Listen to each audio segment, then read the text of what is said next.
Olá pessoal, aqui é o professor Marcelo, de volta ao nosso CPC comentado. Lembrando que não é isso. Aqui é o canal Resenforense, óbvio, enfim. Isso aqui não é um curso de direito processual. Até dia 6 de março de 2024 você pode comprar o curso completo aqui do canal. Link na descrição do vídeo. Se você está vendo esse vídeo depois, em outra época, veja se no seu ano ainda está aberto o prazo de inscrição para novos alunos, tá? Muito bem, não temos um curso de processo, como eu sempre falo, são comentários didáticos e práticos ao CPC. Para mais detalhes, acesse resenforense.com.br, né? Mais coisas do Resenha Forense, e veja os links na descrição do vídeo. Inscreva-se no canal e curta o vídeo por gentileza. Então vamos lá, pessoal, estamos já no capítulo 6º da respectiva parte aí do CPC, que estamos comentando. Vamos para o importante procedimento do inventário e da partilha, tá? Isso aqui é muito importante na prática e, enfim, tem grande interesse prático aqui, tá? E não poderia ser diferente, a gente estuda primeiro a seção primeira com as disposições gerais, ou seja, isso aqui serve, tudo que eu vou falar hoje serve para o inventário e serve para a partilha. Tradicionalmente, o legislador faz assim no Brasil, né? E depois ele vai falar do inventário e vai quebrando as seções com uma ordem que lhe pareça conveniente. Mas vamos focar aqui, ó, nas disposições gerais, artigos 610 a 614. Um trecho até que curto hoje, né? Bem tranquilo. Depois de uma fase aí puxada, a gente volta a um trecho mais tranquilo da lei. Então vamos lá, pessoal. Artigo 610. Bom, antes deixa eu fazer umas considerações gerais aqui, ainda que de forma oral, para você aí que está no comecinho da graduação, para que você possa se situar, né?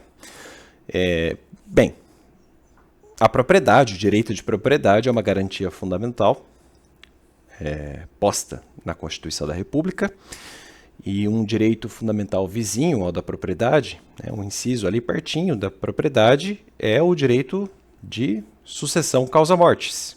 Quer dizer, em outras palavras, aí para leigo entender, o direito de herança. Quer dizer, se um ascendente teu falecer, você herda o patrimônio.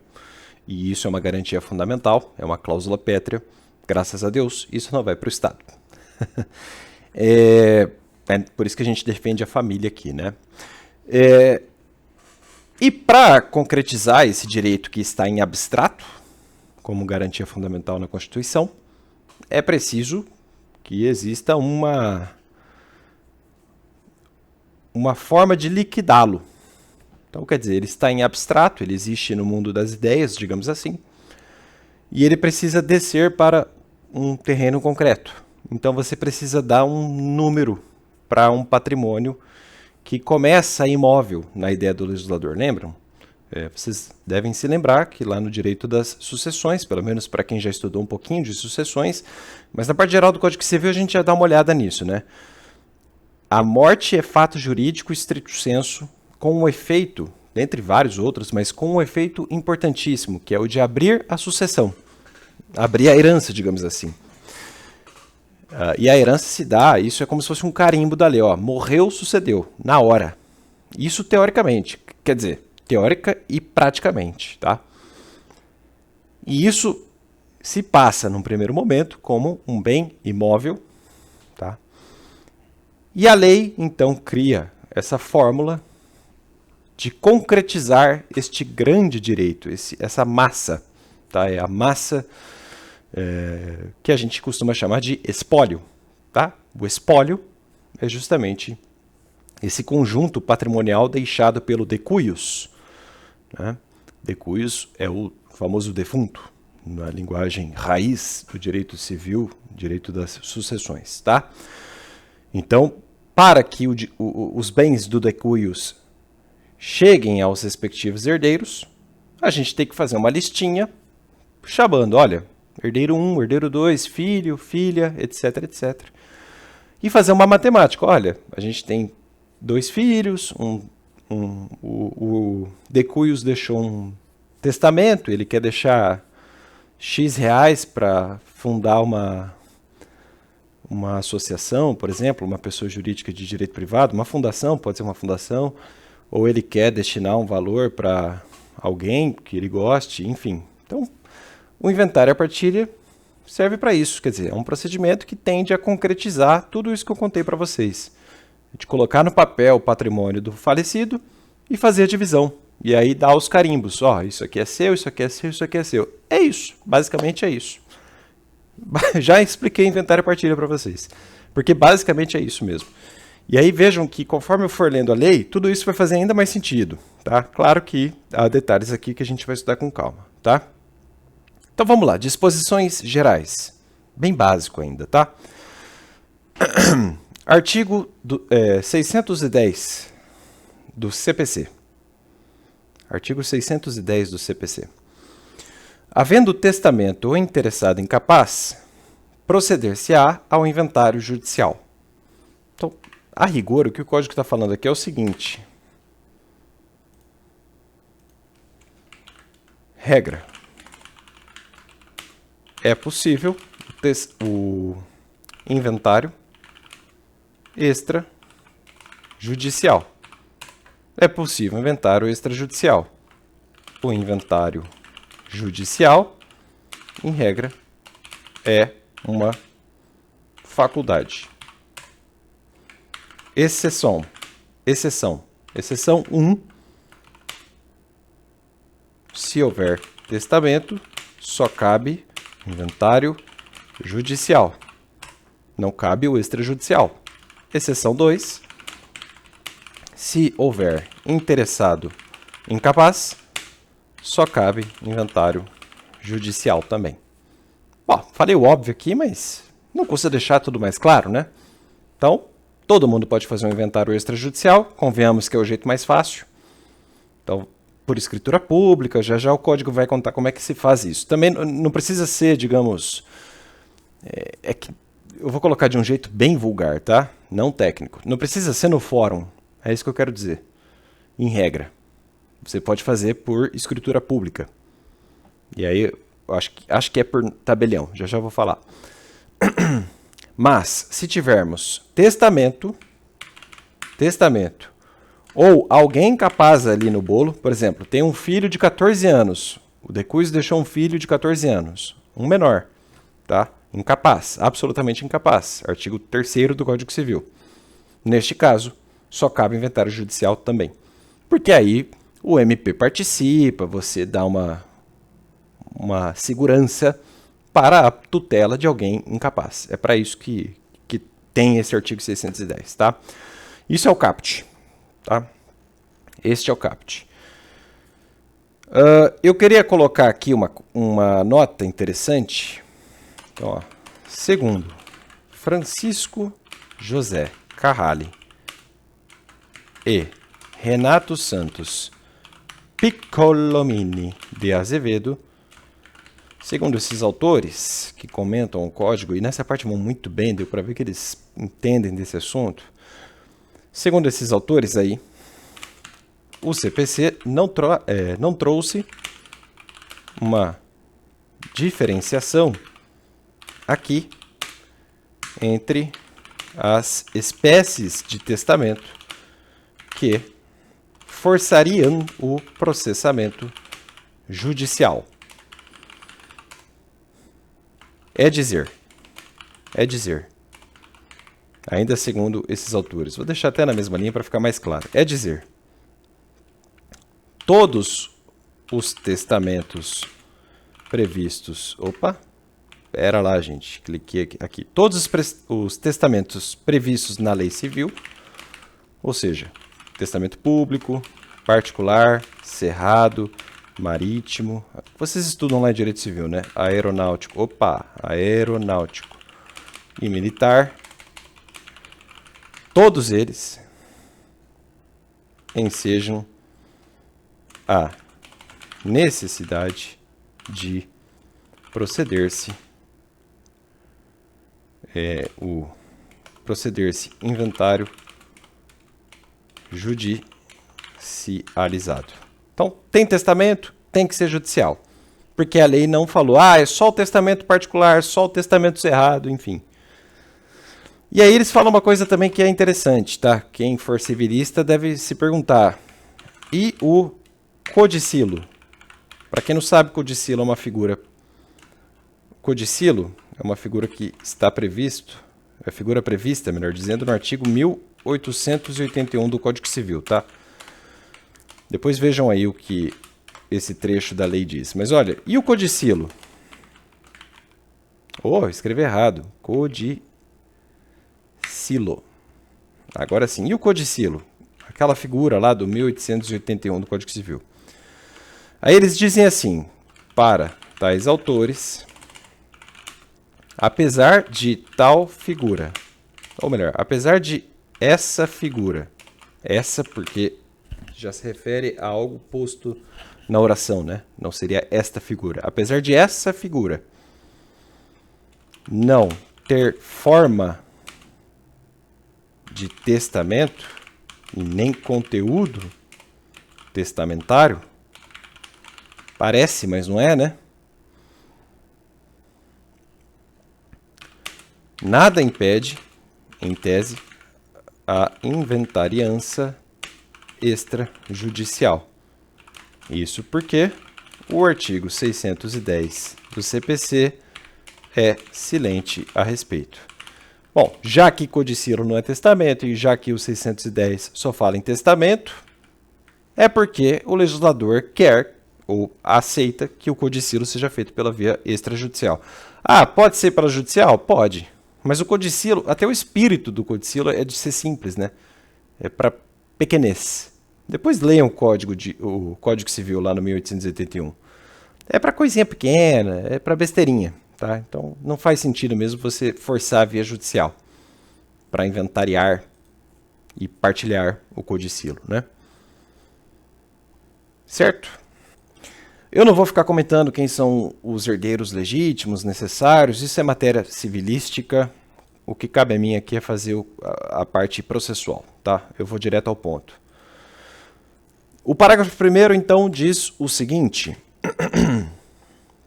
Se todos forem capazes e concordes, o inventário e a partilha poderão ser feitos por escritura pública. Foi exatamente o que eu mostrei para vocês, né? Então, é possível o inventário extrajudicial, se todos forem capazes e concordes. E a forma será pública, tem que ser escritura pública. Então, é possível o inventário extrajudicial, se todos forem capazes e concordes, e eu acrescentaria. É meio óbvio, mas não custa lembrar. E se não houver testamento. Então, se todos forem concordes e capazes, e mais, se não houver testamento, o inventário e a partilha poderão ser feitos por escritura pública. Escritura esta que constituirá documento hábil para qualquer ato de registro. Por exemplo, vou dar 2 exemplos aqui. Exemplos: cartório de registro de imóveis, cartório de títulos públicos, cartório de títulos, né, de títulos e documentos, etc. Então ela terá força eficacial para reverberar sobre os direitos reais, por exemplo. E não podia ser diferente, né? Se você exige de forma pública para a alienação de imóveis, em regra, até 30 salários, né? Pode ser verbal. Eu nunca vi, mas enfim... Já que é escritura pública, o legislador já salienta, ó, essa escritura aí pode pesar para tudo isso aí, tá? Esse dispositivo aqui trata da eficácia do ato, né? Então, se todos forem capazes e concordes, e se não houver testamento, inventário e partilha poderão ser feitos por escritura pública, documento este, então, que terá força para força registral, inclusive no cartório de registro de imóveis, e também para levantamento de importância depositada em instituições financeiras. Ó, eu vou colocar entre aspas, tá? É mais ou menos como se fosse um alvará. Sabe o alvará? Alvará, coisa boa, né? Pra quem advoga. Alvará é a hora da onça tomar água, de matar a sede. É tipo isso, tá? É um documento autorizativo. Só que aí, vejam, é um alvará em termos, né? Porque a própria escritura pública dá força para o levantamento da importância. Teoricamente... Então, ó, teoricamente, o banco não pode exigir autorização judicial. Teoricamente. Se exigir por cautela, não faz mal, pessoal. Prudência e caldo de galinha não faz mal a ninguém, né? Como se diz, canja, né? Prudência e canja. Certo? Até fui jogar no Google, é prudência e canja de galinha o termo, né? Enfim. Maravilha? Bem tranquilo, né, pessoal? Não tem muito o que ficar inventando moda aqui, não. Tem uma nota aqui importante da doutrina, de novo, ó. Esses autores aqui, já deixa eu fazer um negócio. Aí. Então, segundo, mais uma vez, vou trocar aqui, ó. De acordo com Francisco José Carrali e Renato Santos Piccolomini de Azevedo, a capacidade não é aferida no momento da abertura da sucessão, mas sim do momento da abertura do inventário ou da lavratura da escritura pública. Isso é interessante, tá? Eu lhes disse que o fato jurídico estrito sensu que abre a sucessão é a morte. O fato jurídico estrito sensu que abre a sucessão é a morte. E esses autores dizem o seguinte, olha, tudo bem, a morte em si abre a sucessão. E a gente viu aqui que caberá ao inventário extrajudicial quando ninguém for incapaz. Tudo bem, não pode haver testamento, mas quando todo mundo for capaz, cabe inventário extrajudicial. Digamos que, no momento da morte, exista um herdeiro, um só, incapaz, com 17 anos e 11 meses e 20 dias de idade, vai. 11 dias depois, a gente diz, olha, ele é maior agora, fez 18 anos. Segundo esses autores, este fato jurídico permite a realização da inventariança extrajudicial. Porque o que a gente tem de verificar é o momento da abertura do inventário ou, se for o caso, da lavratura da escritura pública. Então, se os herdeiros tornam-se capazes, vou colocar assim, tornarem-se capazes após a morte, não há problema na busca da solução extrajudicial. Porque o que importa é o momento da escritura pública ou, enfim, da judicialização, enfim. O que importa não é o fato jurídico morte, mas sim o fato jurídico que descamba na escritura pública. Acho que está bem claro, né? Outro ponto importante, se os herdeiros se tornarem, né, melhor. Observação. A via extrajudicial, quando possível, não é obrigatória. Nesse sentido, TJSP, esses autores que citam, tá? É um agravo de instrumento com esse número aqui, ó, 502.941-4/9, relatado pelo desembargador Enio Santarelli Zuliani, lá na 4ª Câmara de Direito Privado do Tribunal Paulista, tradicional Tribunal de São Paulo. Tá bom? Outro ponto importante, outro ponto importante é o seguinte, vou colocar assim, ó, o cartório competente para lavratura da escritura pública de inventário e partilha,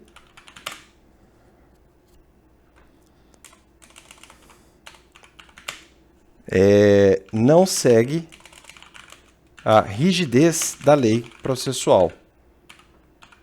Em suma, é livre a escolha do tabelião de notas. Resolução 35 do CNJ, artigo 1º desta resolução.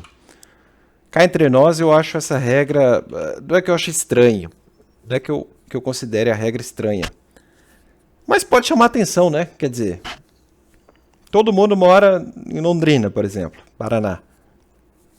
Aí, vamos fazer lá em Salvador.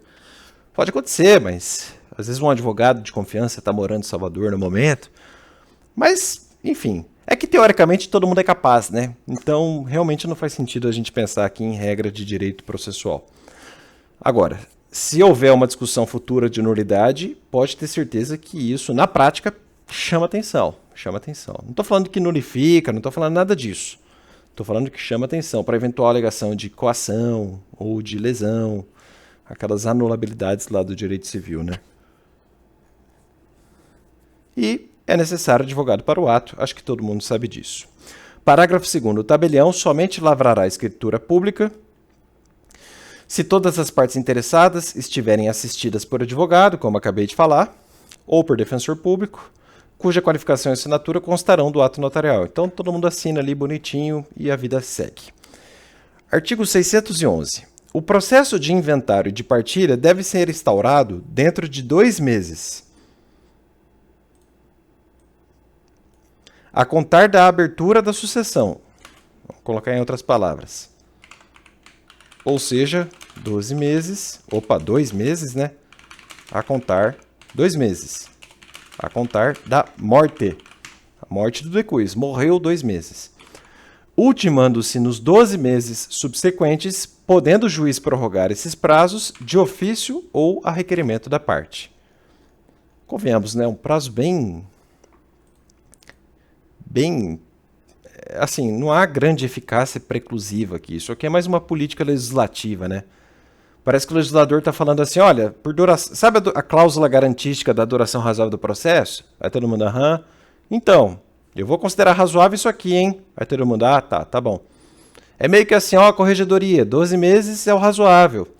Se o juiz demorar 60 meses, tá esquisito. É mais ou menos isso.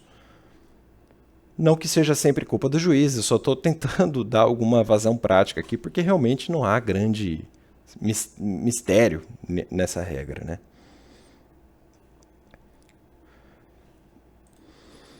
Artigo 612. O juiz decidirá todas as questões de direito. Esse dispositivo talvez seja o mais importante de hoje.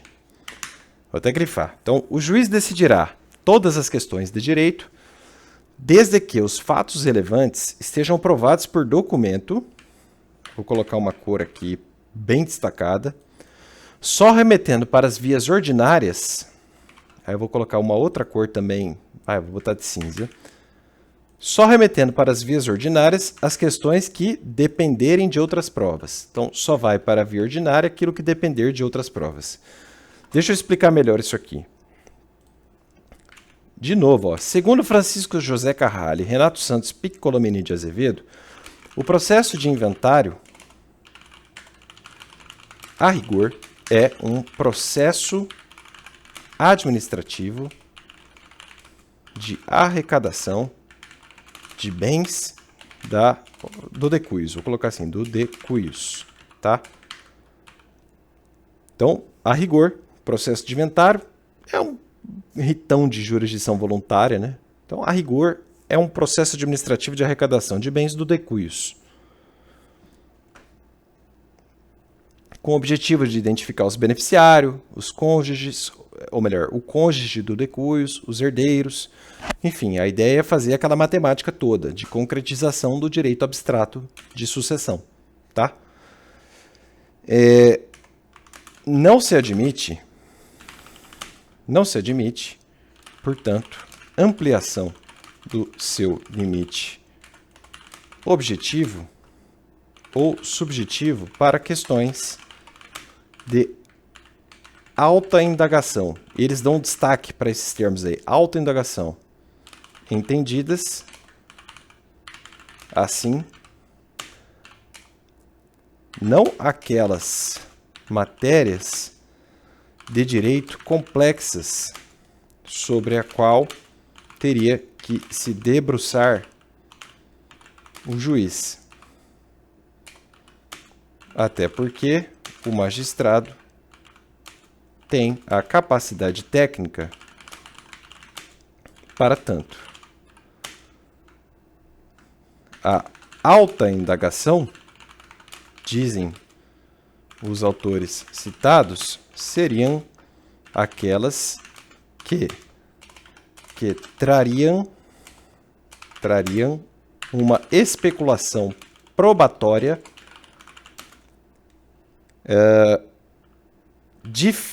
diversa da prova documental.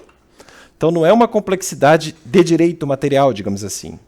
É uma complexidade que extravasa aquilo já posto numa prova documental. Já é um direito líquido e certo, digamos assim, típico do mandado de segurança. Parece, mas não é, parece. Então, o que eles estão falando aí é o seguinte, olha, o inventário tem uma cognição enxugada. Ele serve para concretizar o direito fundamental de sucessão e serve para identificar os herdeiros, os interessados, enfim, em toda a herança, os legitimados para suceder. É para isso que serve. Sendo assim, não há motivo para pensar-se em uma diligência probatória que vá além das questões de direito envolvendo a inventariança. É isso. Por isso, a lei se contenta com documento. Documento, pessoal. Ó, prova documental. Não é à toa, né? Você vê que a lei vai se fechando de uma maneira muito certinha. Vejam aí, artigos 405 e seguintes do CPC. A gente já comentou aqui. O CPC trabalha a prova documental, né? E vejam só esse julgado. Ó, STJ. Questões de direito, mesmo intrincadas, e questões de fato documentadas, resolvem-se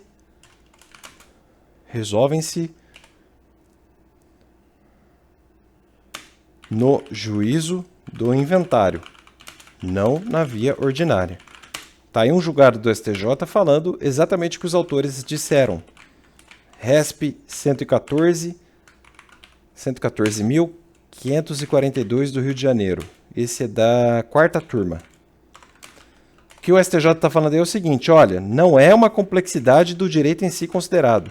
É só aquilo que escapa da prova documental.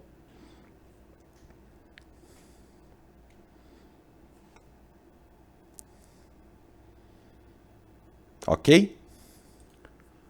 Por exemplo,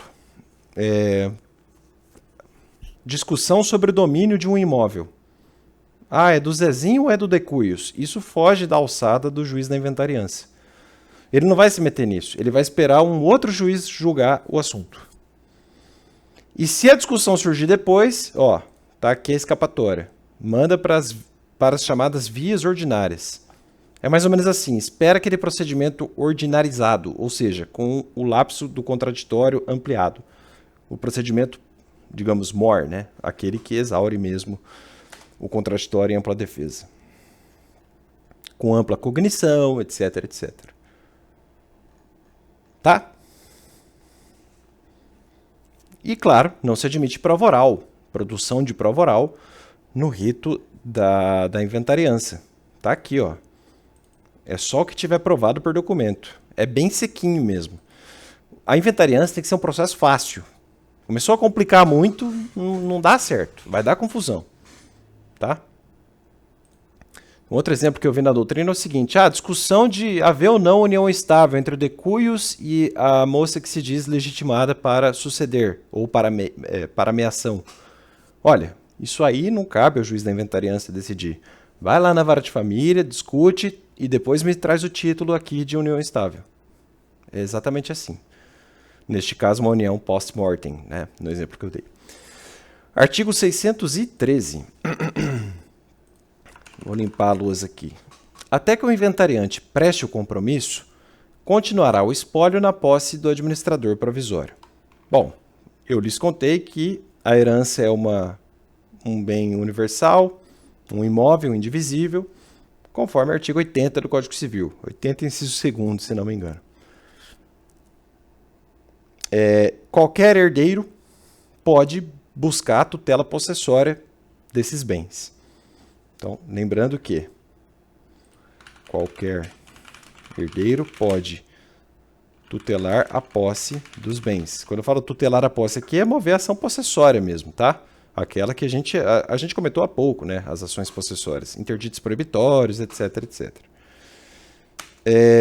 No entanto, a transmissão da posse, ou melhor, no entanto, o legislador, como visto, traz a figura do administrador provisório, que é uma só pessoa.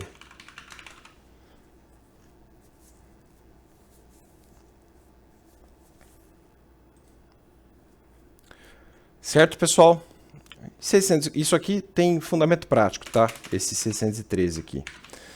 614, o administrador provisório, referido lá no 630, representa ativa e passivamente o espólio. Vamos grifar assim, ó, representa o espólio. O administrador provisório representa o espólio. É isso que a lei está falando. Além disso, ele tem uma obrigação, que é a de trazer ao acervo os frutos. Então, por exemplo, e por isso que é bom estudar direito civil, né, pessoal? O que são frutos? Aquilo que saem da coisa, digamos assim, sem diminuí-la. Por exemplo, aluguéis. Então, digamos que haja um imóvel ali recebendo aluguel. Ele é obrigado a levar ao acervo os aluguéis recebidos desde a morte, desde a abertura da sucessão. O que é a abertura da sucessão? É a morte. Então, os frutos que ele percebeu desde a morte, enquanto administrador provisório, esses valores devem ser levados ao acervo. Ele não pode omitir esses valores, tem que levar para os autos. Ó, recebi tanto, tá aqui o Pix, vou botar em juízo aí. Ó, juiz, tem 10 mil reais aqui, referente aos aluguéis de tais e tais dias, tá? Mas ele faz, é óbvio que isso não pode gerar um enriquecimento indevido dos demais, né? Dos interessados. Ele tem direito ao reembolso das despesas necessárias e úteis que fez. Então, por exemplo, pagamento de administradora de bens, como se faz quando você leva para uma imobiliária, né? Por exemplo, vamos colocar assim, ó, por exemplo, pagamento da imobiliária que cuidava do aluguel. Pronto, agora está mais claro ainda. Ele tirou do bolso dele, ele vai lá, leva nos autos e fala, ó, mas eu gastei tanto com a administradora do aluguel.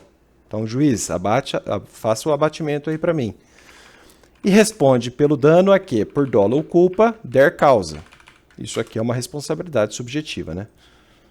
Então, responsabilidade civil subjetiva. Porque depende de dolo ou culpa. A lei aqui é bem clara, né? Maravilha, pessoal. Eu espero que eu tenha sido o mais didático possível. Isso aqui é algo que vocês vão ver aí bastante no cotidiano forense. Não é um curso de processo, né? Enfim, só para ser prático mesmo. No próximo vídeo, comentamos a legitimidade para requerer inventário. Então, se for judicializado, quem que pode pedir tudo isso aqui que eu ensinei para vocês? Mas isso é para o próximo vídeo. Um abraço e tchau!